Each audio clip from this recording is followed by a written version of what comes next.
High, আমি Nandini. Welcome back to my YouTube channel. আজকের এই নতুন ভিডিওটাতে তোমাদের সবাইকে ওয়েলকাম। আজকের ব্লগটা শুরু হয়েছে গত শুক্রবার থেকে। ঘুম থেকে ওঠার পরই প্রথমে জানলাগুলোকে খুলে বিছানাটাকে গুছিয়ে নিলাম। গোছানোর পর রুম থেকে বাইরে এসে আমি ফ্রেশ হতে স্টার্ট হলাম। প্রথমে ব্রাশ করলাম, দেন ফেস ওয়াশ করলাম। আর আমি কয়েকদিন ধরে মেডিটেশন করার চেষ্টা করছি, যেটা প্রতিদিন তো সম্ভব হচ্ছে না।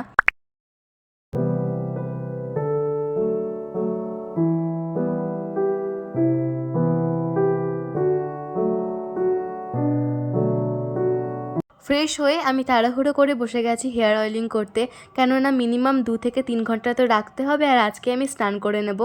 আগে হলে আমি সেই দিন আর শ্যাম্পু করতাম না, কিন্তু এখন যা গরম পড়েছে তেল মাথায় দিয়ে রাখাটাই অসম্ভব ব্যাপার।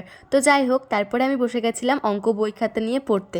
সেই দিন আর তার মাঝে 3 দিন আমার একদমই ভিডিও করা হয়নি। ভিডিওটাকে আমি কন্টিনিউ করছি মঙ্গলবার মানে 1 এপ্রিল থেকে। ব্লগটাকে আবার কন্টিনিউ করছি রাত 7টা থেকে, সন্ধ্যে 7টা থেকে। তো ব্যাপারটা হয়েছে, আমি ভ্লগটা স্টার্ট করেছিলাম শুক্রবার দিন, কিন্তু মাঝের এই কদিন আমি একদম মানে ভ্লগ কন্টিনিউ করব করে করা হয়নি। তো ভাবলাম না, ফাইনালি আজকে হচ্ছে মঙ্গলবার, তো আজকে আমাকে ভ্লগটা করতেই হবে, কেননা তোমরা অনেক দিন ধরে বড় ভিডিও চাইছো। আর এই তো ভাবলাম যে না, ভ্লগটা কন্টিনিউ করি। তবে বলে দিই যে সকাল থেকে কী কী করলাম একটু তোমাদের সাথে শেয়ার করি। তো ঘুম থেকে উঠেছিলাম আজকে 5:30টার সময়। আজ থেকে ক্লাস 12-এর ফিজিক্স টিউশনটা স্টার্ট হয়েছে। তো ফিজিক্স পড়ে এলাম, দেন তারপরে বাংলা টিউশন ছিল, সেখান থেকে বাংলা টিউশন পড়ে আসার পর স্নান টান করে ফ্রেশ হয়ে গেছিলাম বাপির সাথে।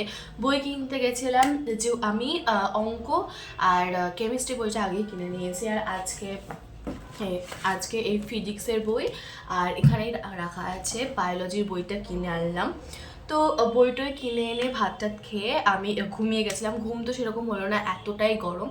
তো যাই হোক, এবার ভাবছি কালকে আছে হচ্ছে আমার কেমিস্ট্রি টিউশন। এখনও তো পড়া সেরকমভাবে স্টার্ট করিনি, বাট এবার স্টার্ট করতে হবে। ব্লগটাকেও কন্টিনিউ করি, পড়াটাও স্টার্ট করি। আর গরমে ফ্যান চালাইনি, জাস্ট কথা বলার জন্য। তো যাই হোক, ভিডিওটাকে স্টার্ট করছি। ভিডিওটা পুরো দেখো, আই থিঙ্ক ভালো লাগবে, তো পুরো দেখো ভিডিওটা। তো ফাইনালি বইপত্র নিয়ে হচ্ছে বসলাম পড়তে। যেহেতু সকালবেলায় ফিজিক্স পড়ে এসেছি, তাই ভাবছি যে ফিজিক্সটাই পড়ি, যে টপিকটা স্যার পড়ালো ওই টপিকটাই পড়ি একটু। আর তাছাড়া আমাকে একটু ঠিকঠাক সব করে লিখতে হবে, কেননা কোন স্যারের কোন দিন টিউশন আছে সব তো ডেট এদিক ওদিক হয়ে গেছে। কিছু কিছু এক আছে, বাট আই থিঙ্ক 1-2টো টিউশনে এইদিক ওদিক ডেট হয়ে গেছে। তো প্রথমে আমি আগে টিউশনের ডেটগুলো ঠিকঠাক করে লিখবো, দেন একটা টু ডু লিস্ট বানাবো, রুটিন বানাবো, তারপরে আমি ফিজিক্সটা স্টার্ট করব। এটা হচ্ছে স্কুল লাইফের লাস্ট ইয়ার, আর নতুন বই কিনেছি, নাম তো লিখতেই হবে, তাই প্রথমে নামটা লিখে নিলাম। আর বইটা খুলে আমি পাতা উল্টে উল্টে দেখছিলাম যে কোন চ্যাপ্টার থেকে কত নাম্বার আসবে, কী কী চ্যাপ্টার রয়েছে, আর আজ যে চ্যাপ্টারটা স্যার বোঝালো সেটা কী রকম, সেটাই দেখছিলাম আর কি।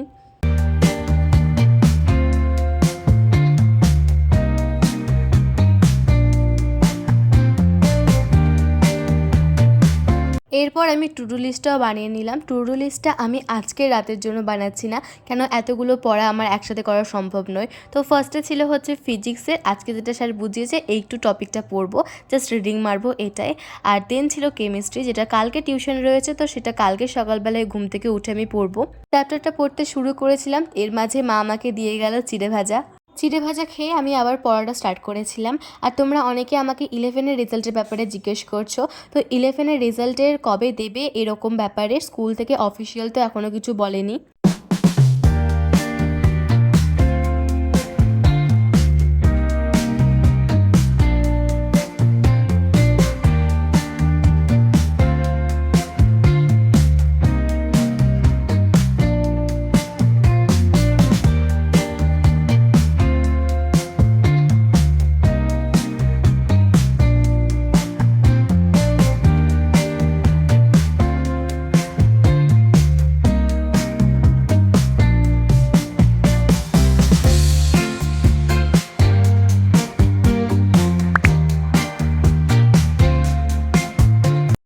আজকের ভিডিওটা এ পর্যন্তই, জানি অনেক ছোট হয়েছে, বাট নেক্সট ভিডিওটা আরও বড় করার চেষ্টা করব। Okay, that's it for today's video. দেখা হচ্ছে তোমাদের সাথে নেক্সট ভিডিওতে। Bye, stay positive.